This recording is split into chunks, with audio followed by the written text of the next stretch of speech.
Hello students, welcome to VSC academy. VSC একাডেমিতে তোমাদের প্রত্যেককে স্বাগত জানাচ্ছি। দেখো, দীর্ঘদিন দীর্ঘ প্রতীক্ষার অবসান ঘটিয়ে স্কুল সার্ভিস কমিশনের পক্ষ থেকে গেজেট নোটিফিকেশন প্রকাশিত হলো, কিন্তু সেই নোটিফিকেশনটাও অনেক প্রশ্নচিহ্নের সম্মুখীন হতে থাকলো।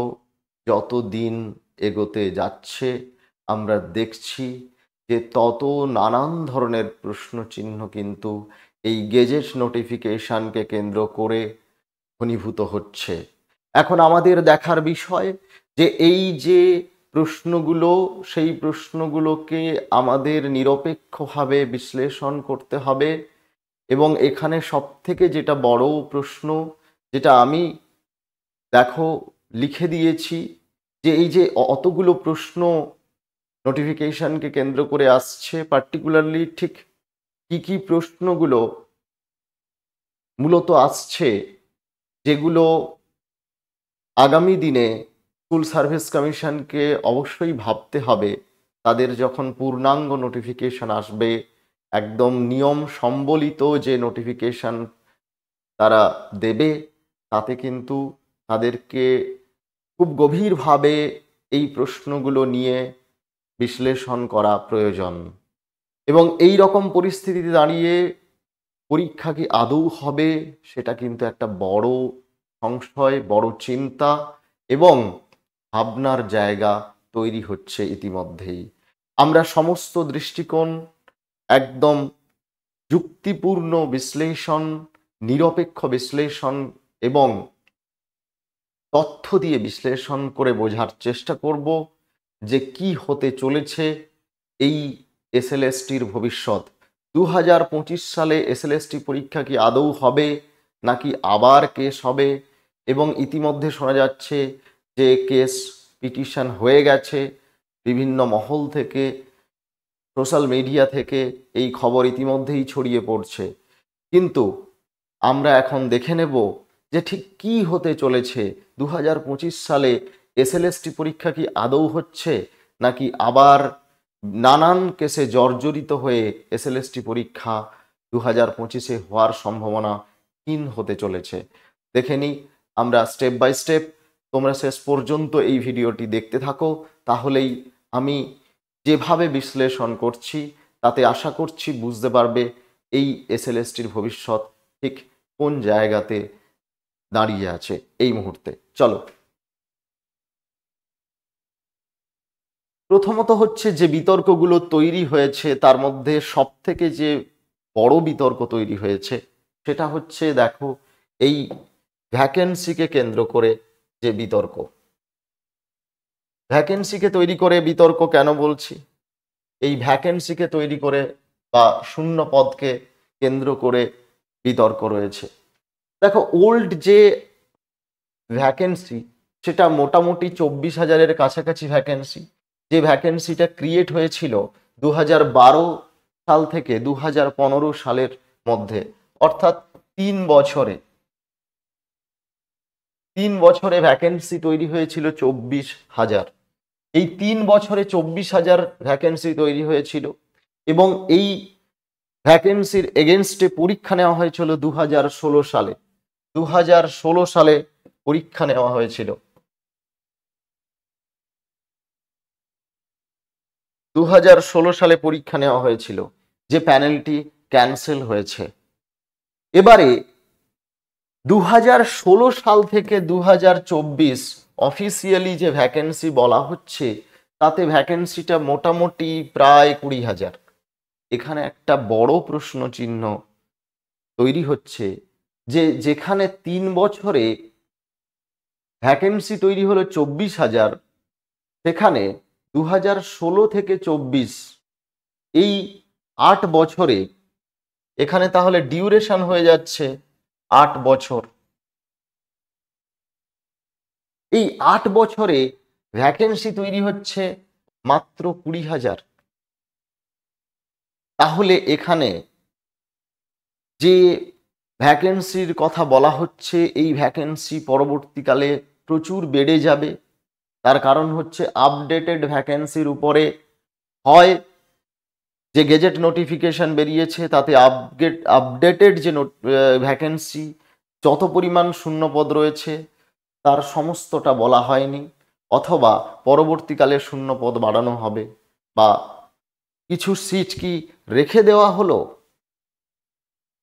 কি হতে পারে, কেন এই এত কম ভ্যাকেন্সি এই 8 বছরের মধ্যে বলা হচ্ছে, এটা নিয়ে একটা প্রশ্ন চিহ্ন রয়েছে। এবার সব থেকে যেটা বড় ব্যাপার সেটা হচ্ছে যে ওল্ড এবং নিউ এই দুটো আলাদা করা যেত। ওল্ডদের জন্য একটা পরীক্ষা পদ্ধতি এবং যারা নিউ ভ্যাকেন্সির এগেনস্টে পরীক্ষা দেবে তাদের জন্য একটা পরীক্ষা পদ্ধতি করলে ভালো হতো। তার কারণ হচ্ছে 2016 সালে যারা পরীক্ষা দিয়েছিল তাদের যদি 2016-র আগে অর্থাৎ 2012 থেকে 2015-র মধ্যে যে ভ্যাকেন্সি তৈরি হয়েছিল তার এগেনস্টে পরীক্ষা নেওয়া যেত তাহলে খুব ভালো হতো। এবং এখানে সুপ্রিম কোর্টের একটা নির্দেশিকা ছিল যে 2016-র যে পরীক্ষা পদ্ধতি সেটাকে অনুসরণ করতে হবে, কিন্তু আমরা দেখলাম যে নতুন ভ্যাকেন্সি এবং পুরনো ভ্যাকেন্সি সব মিলিয়ে টোটাল ভ্যাকেন্সির উপরে একটা অভিন্ন পরীক্ষা হচ্ছে, সবার জন্য একই নিয়ম অনুসারে একই পদ্ধতিতে পরীক্ষা হচ্ছে। তাহলে এই যদি পৃথকীকরণ করা যেত যে ওল্ড ভ্যাকেন্সির এগেনস্টে একটা পরীক্ষা এবং নিউ ভ্যাকেন্সির এগেনস্টে একটা পরীক্ষা, যেটা আমরা বিগত দিনে সংবাদ মাধ্যমগুলোতে শুনেছিলাম যে এসএলএসটি দুটি পরীক্ষা করতে পারে। একটি হচ্ছে 2012 থেকে 15 পর্যন্ত এই যে ভ্যাকেন্সির এগেনস্টে পরীক্ষা সেটা যারা 2016 সালের আবেদনকারী ছিল তারাই কেবলমাত্র আবেদন করতে পারবে, এবং নতুন যে ভ্যাকেন্সি তৈরি হয়েছে তাতে ওল্ড অর্থাৎ 2016 সালে যারা আবেদন করেছিল তারাও আবেদন করতে পারবে এবং নতুনরাও আবেদন করতে পারবে। এবং এখানে আমার ব্যক্তিগতভাবে মনে হয় যদি 3 বছরে ভ্যাকেন্সি 24,000 হয় তাহলে 8 বছরে ভ্যাকেন্সি 20,000 নয়, ভ্যাকেন্সি আরও অনেক বেশি রয়েছে। সুতরাং শূন্যপদ যদি বেশি থাকে তাহলে মোটামুটি সরকার যদি 50% শূন্যপদও পূরণ করার চেষ্টা করে তাহলে এই ভ্যাকেন্সি কিন্তু 20,000-এর থেকে অনেক বেড়ে যাবে, এবং সেটা আমার ব্যক্তিগত অনুমান যে সেই ভ্যাকেন্সিটা চলে যেতে পারে প্রায় 50,000-এর কাছাকাছি, প্রায় 50,000 প্লাস ভ্যাকেন্সি কিন্তু হওয়ার সম্ভাবনা রয়েছে। তো এখানে কিন্তু একটা এই কারণে বিভিন্ন মহলে প্রশ্ন আসছে যে এইটা পৃথক নোটিফিকেশন কেন করা হলো না, আর দ্বিতীয়ত হচ্ছে 3 বছরে যদি ভ্যাকেন্সি 24,000 হয় তাহলে কি করে 8 বছরে ভ্যাকেন্সি 20,000। এই দুটো প্রশ্ন কিন্তু ভীষণ ভাবে দানা বেঁধেছে সবার মধ্যে। আর দ্বিতীয়ত যেটা হচ্ছে যে দুটো পৃথক পরীক্ষা হলে ভালো হতো, দুটো পৃথক পরীক্ষা না করে সবটা কেন একটা পরীক্ষার মাধ্যমে নেওয়া হচ্ছে, এবং তাতেই কিন্তু বেশি বিতর্ক তৈরি হচ্ছে। এবারে পৃথক নোটিফিকেশন দরকার ছিল আরো একটা সব থেকে গুরুত্বপূর্ণ কারণে, যেটা আমি ইতিপূর্বেই বললাম যে ওল্ড ভ্যাকেন্সির এগেনস্টে অর্থাৎ 2016 সালের যে প্যানেলটি ক্যান্সেল হয়েছে তার এগেনস্টে যে পরীক্ষাটা নেওয়া হবে তাতে 2016 সালের যে পরীক্ষা নিয়ম সেই পরীক্ষার নিয়মকে অনুসরণ করার কথা কিন্তু বলেছিল সুপ্রিম কোর্ট। এবার আমরা দেখতে পাচ্ছি সব থেকে যেটা গুরুত্বপূর্ণ বিষয়, যারা 2016 সালের যারা উত্তীর্ণ হয়ে চাকরি করছিলেন তারা কিন্তু ইতিমধ্যে আমরা জানি যে সুপ্রিম কোর্টের রিভিউ পিটিশন করেছেন। এই রিভিউ পিটিশনের যদিও আমরা জানি যে রিভিউ পিটিশনের যে স্ট্যাটিস্টিক্স সেটা হচ্ছে মাত্র 5% সম্ভাবনা থাকে, মাত্র 5% সম্ভাবনা থাকে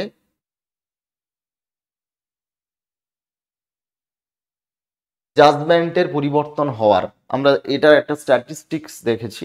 এবার রিভিউ পিটিশনে যদি যারা আবেদনকারী যারা বলছেন যে তারা পরীক্ষায় বসবেন না এবং যারা যোগ্য বলে বলছেন এবং যোগ্যদের যাতে আবার স্কুলে আবার পুনরায় ফেরানো হয় তার জন্য যে রিভিউ পিটিশন দাখিল করেছেন প্রার্থীরা, সেই রিভিউ পিটিশনের ব্যাপারটি কিন্তু রয়েছে। এই রিভিউ পিটিশন যদি আমি কি হবে জানি না, কিন্তু রিভিউ পিটিশনের পরেও কিন্তু আরেকটা রাস্তা তাদের জন্য খোলা আছে, সেটা হচ্ছে কিউরেটিভ পিটিশন। এই কিউরেটিভ পিটিশনে যদিও স্ট্যাটিস্টিক্স আমরা জানি যে সেখানে কিন্তু 1% হচ্ছে রায় পরিবর্তিত হওয়ার সম্ভাবনা থাকে, কিন্তু এখানে আমরা দেখতে পাবো যে মাদ্রাসা সার্ভিস কমিশন রিলেটেড যে কেসটি হয়েছিল তাতে কিন্তু কিউরেটিভ পিটিশনে কিন্তু আমরা দেখব জাজমেন্টটা এসছিল, একটু পরিবর্তিত জাজমেন্টই এসেছিল।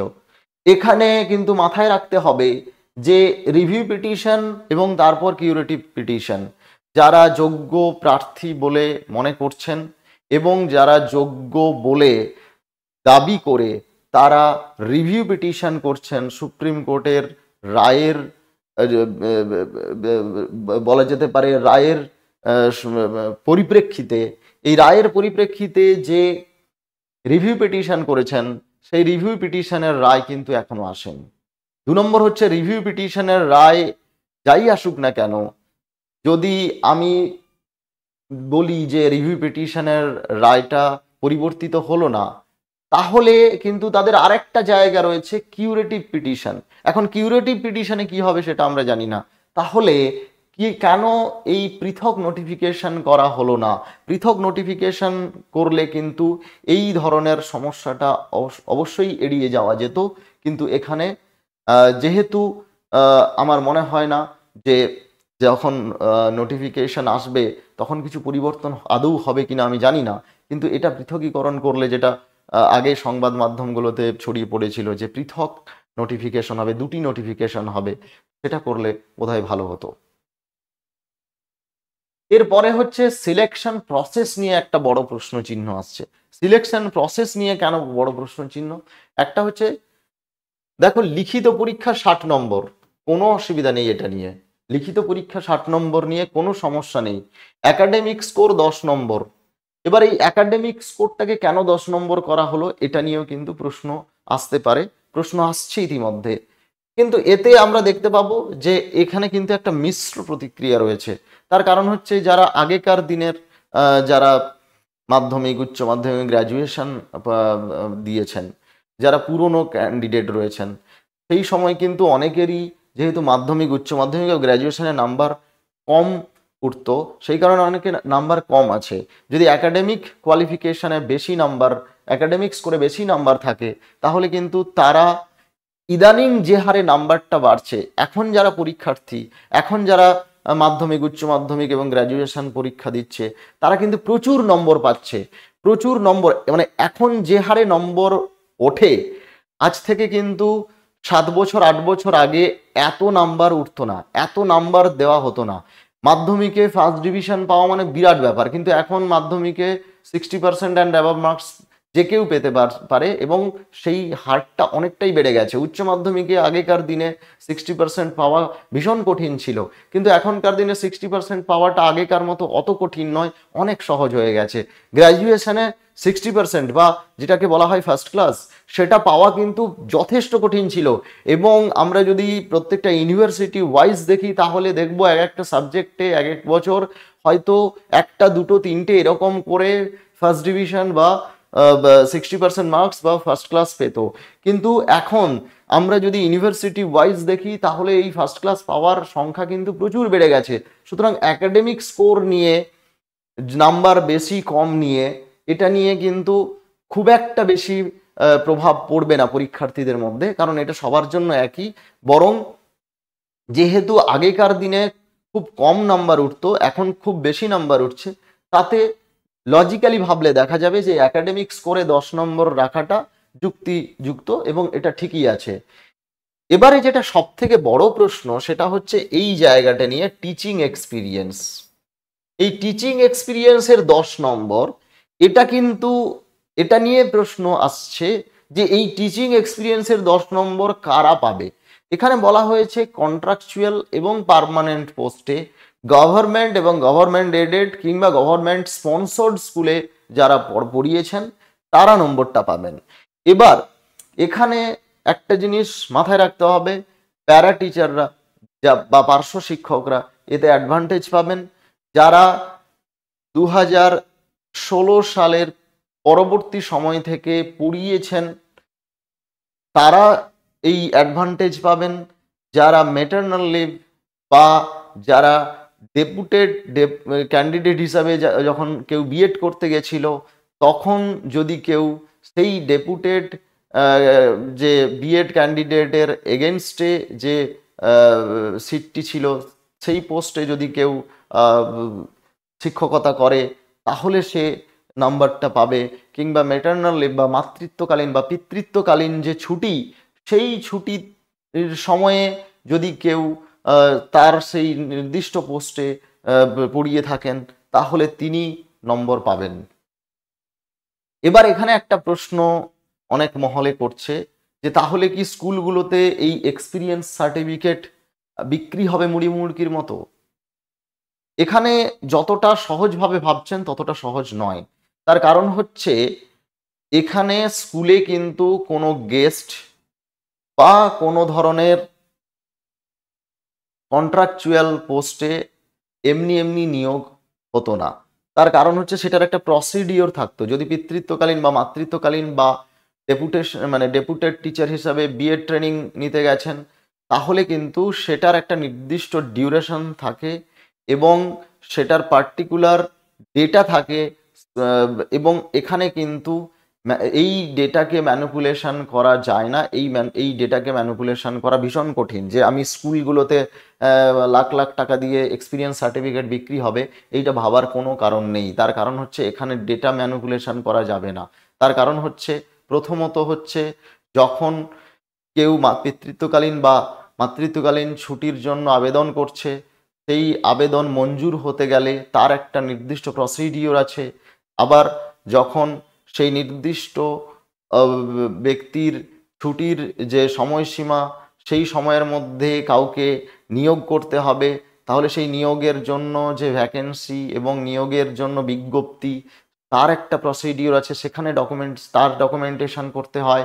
তারপরে হচ্ছে সেখানে ইন্টারভিউ নিতে হয়, ইন্টারভিউ বোর্ড থাকে, তাদের সিগনেচার সহ সমস্ত কিছু থাকে, গভর্নিং বডিতে সেটা পাস করাতে হয় এবং শিক্ষা দপ্তর থেকে তার অনুমোদন নিতে হয়।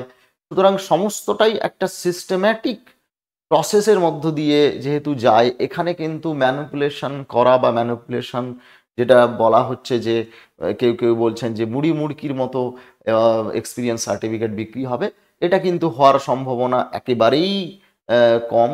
সম্ভাবনা নেই বললেই চলে। যদি ম্যানিপুলেশন হয় তাহলে কিন্তু সেটা অবশ্যই কোনো না কোনো স্ক্রিনিংয়ে সেটা ধরা পড়ে যাবে। সুতরাং এখানে ম্যানিপুলেশন হবে না। সরকার এক্ষেত্রে নিয়মবিধি আনতে পারে, নিয়মবিধি আনলে এখানে কিন্তু একটা ম্যানিপুলেশন করার কোনো সম্ভাবনা থাকবে না যদি সঠিক নিয়মবিধি আনে। এবার দ্বিতীয়ত হচ্ছে যে এখানে কিন্তু আরেকটা প্রশ্ন থেকে যাচ্ছে, যারা ফ্রেশার্স তারা তো এই 10 নম্বর এক্সপিরিয়েন্সে পাবে না, তাহলে তারা তো অনেকটা পিছিয়ে থাকলো যারা কখনো পড়ায়নি। এখানে কিন্তু এই জন্যই আমি বলেছিলাম যদি পৃথক নোটিফিকেশন হতো এবং যদি এই এক্সপিরিয়েন্সের জন্য যে নম্বরটা দেওয়া হয়েছে এই নম্বরটাতেই কিন্তু প্রশ্ন আসছে যারা ফ্রেশার্স তারা কি করবে, তারা তো এই নম্বরটা পাবে না। সুতরাং আর স্কুল সার্ভিস কমিশন তো এত বছর পরীক্ষা নেয়নি, 2016 পরে এই 2025 সাল হয়ে গেল, এখনো পর্যন্ত কোনো পরীক্ষা হয়নি। ফলে যারা নতুন তারা তো নিজেদের মেধা নিজেদের যোগ্যতা প্রমাণ করার কোনো সুযোগ পেল না, তারা তো পড়ানোর অভিজ্ঞতা অর্জনের সুযোগ পেল না, তাহলে তারা তো বঞ্চিত হলো। আবার একটা ব্যাপার চলে আসছে, সেটা হচ্ছে ধরুন কেউ স্কুল চেঞ্জ করতে চান, এই জায়গাটা কেউ বলছে না। ধরুন কেউ স্কুলে অলরেডি চাকরি করছেন, তিনি অনেক দূরে তার চাকরি, আপনি এখন বলবেন যে স্যার জেনারেল যে ট্রান্সফার এবং মিউচুয়াল ট্রান্সফার রয়েছে সেখান থেকেই তো ট্রান্সফার হতে পারে।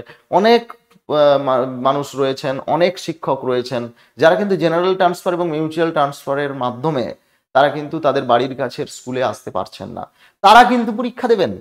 এবং মনে রাখুন যে 2012 সালে প্রচুর পরিমাণ নিয়োগ হয়েছিল। এবার 2012 সালের যারা নিয়োগের মাধ্যমে যারা চাকরি পেয়েছিলেন সেই সংখ্যাটা অনেক, তারা তো পরীক্ষা দেবেন। এবার তারা পরীক্ষা দিলে তারাও তো অভিজ্ঞতার নম্বরটা পাবে। তাহলে এই যে ফ্রেশার্স যারা এখনো পর্যন্ত পড়ানোর সুযোগ পেল না কোথাও এবং এতদিন এসএলএসটি হয়নি, তাহলে তারা তো নাম্বার পাচ্ছে না, তারা তো বঞ্চিতই হচ্ছে। তাহলে তারা কি করবে? এই 10 নাম্বার নিয়ে কিন্তু একটা সব থেকে বড় প্রশ্ন চিহ্ন রয়েছে এবং এই 10 নাম্বার রাখাটার পেছনে কি কারণ রয়েছে। এবং 10 নাম্বারটা যদি 2016 সালে যারা পরীক্ষা দিয়েছিল তাদের জন্য বা একটা পৃথক নোটিফিকেশন করে তাদের জন্য যে 24,000-এর ভ্যাকেন্সি ছিল, সেই ভ্যাকেন্সির এগেনস্টে যে যদি একটা নোটিফিকেশন আলাদা হতো, সেখানে যদি 10 নম্বর রাখতো তাহলে সেটা নিয়ে এত প্রশ্ন আসতো না। কিন্তু এই যে টোটাল একটা নোটিফিকেশনের ভিত্তিতে পরীক্ষা হচ্ছে এবং এই 10 নম্বর, এখানে কিন্তু যারা পরীক্ষা এতদিন পর্যন্ত দিতে পারলো না, যারা একটা এসএলএসটি পরীক্ষার জন্য অপেক্ষা করছিল, তাদেরকে কিন্তু হতাশ করা হলো। এই জায়গাতে কিন্তু একটা বড় প্রশ্ন চিহ্ন থেকে গেল, এই 10 নম্বর টিচিং এক্সপিরিয়েন্স। তারপরে যেটা হচ্ছে, যেটা নিয়ে প্রশ্ন করছে অনেকে, যে ডেমনস্ট্রেশনে 10 নাম্বার, এইখানটাতেই অনেকে প্রশ্ন করছে। কারণ প্রশ্ন করাটা অত্যন্ত স্বাভাবিক, যে যেহেতু এত বড় একটা দুর্নীতি হয়েছে, এত বড় একটা দুর্নীতি 2016 সালের পরীক্ষাকে কেন্দ্র করে হয়েছে, সুতরাং এই ডেমনস্ট্রেশনে 10 নাম্বার এইটা কিন্তু মেনে নিতে পারছে না সবাই। কারণ ফেয়ার সিলেকশনের ক্ষেত্রে 10 নাম্বার ইন্টারভিউ এটা মেনে নেওয়াটা কষ্টকর সবার পক্ষে। কারণ 10 নাম্বারের ইন্টারভিউ হওয়া মানে, এবং আপনারা জানেন যে ইন্টারভিউর এগেনস্টে কোনো কেস হয় না, সুতরাং ইন্টারভিউ 10 নাম্বার কেন? এই প্রশ্নটা সবাই করছে যে 10 নাম্বার ইন্টারভিউ এবং 10 নাম্বার ডেমনস্ট্রেশন কেন? টোটাল 20 নম্বর আছে এই ডেমনস্ট্রেশন এবং ইন্টারভিউ মিলিয়ে। হ্যাঁ, আপনি বলবেন যে আগে তো রিটিন কোয়ালিফাই করতে হবে তারপরে ইন্টারভিউ। এটা ঠিক, আগে রিটিন কোয়ালিফাই করতে হবে তারপরে ইন্টারভিউ। কিন্তু আপনি দেখুন যেভাবে স্টেজগুলো দেওয়া আছে, যদি এই 60 নম্বরের পরীক্ষার প্রশ্ন সহজ হয় তাহলে অ্যাভারেজ প্রত্যেকে 40 থেকে 45 নম্বর কিন্তু পেয়ে যাবে। এবার একাডেমিক্স করে প্রত্যেকেই মোটামুটি 10 থেকে 8 এই নাম্বারের মধ্যে পেয়ে যাবে। এবার কারা অ্যাডভান্টেজ পাবে? Teaching experience. ধরুন আপনি ফ্রেশার্স, খুব ভালো করে পরীক্ষা দিয়েছেন, 45 নম্বর পেলেন, এইখানটায় 10 পেল, আপনি 0 পেলেন। এখানে যদি 10ও হয় তাহলে আপনি কি ভাইভা পর্যন্ত আসতে পারবেন? পরিষ্কার ভাবুন, 10 নাম্বার মানে একটা কম্পিটিটিভ এক্সামসে কিন্তু বিশাল ব্যাপার। সুতরাং এই 10 নাম্বার মানে এখানে ওর হয়ে যাচ্ছে 40, 50, 60 যাদের এক্সপিরিয়েন্স আছে। আপনি যদি এখানে 50ও পান, 45 থেকে আমি যদি 50ও বলি, তাহলে আপনি এখানে পাচ্ছেন 58। এই যে ভাবছেন 2 নাম্বার, এই 2 নাম্বার কিন্তু অনেকটাই। এবার আপনি যদি এখানে 10 পান তাহলে আপনি 60 পাচ্ছেন। তাহলে ভাবুন, এখানে আপনাকে তুলতে হবে রিটিনে সেক্ষেত্রে 50 এবং এখানে আপনাকে পেতে হবে একাডেমিক্স করে 10, আর আপনার থেকে 10 নাম্বার রিটিনে কম পেয়েও কিন্তু আপনার সমান সমান হয়ে যাবে।